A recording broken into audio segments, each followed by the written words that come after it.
Daylite CRM tutorial for beginners. Master client and project management in 6 easy steps. Download and log in.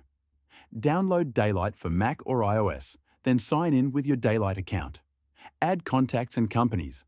Go to Contacts, New Contact, or Company. Add names, emails, phone numbers, and link them to each other. Create opportunities.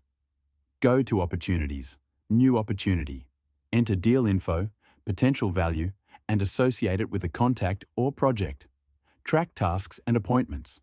Use tasks for to-dos and calendar for scheduling meetings. Everything links back to your contacts or opportunities.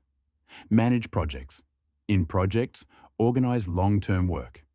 Link tasks, emails, files, and notes in one place to keep it all together. Use pipelines and smart lists. Set up sales pipelines to move deals through stages. Use smart lists to filter contacts, projects, or tasks.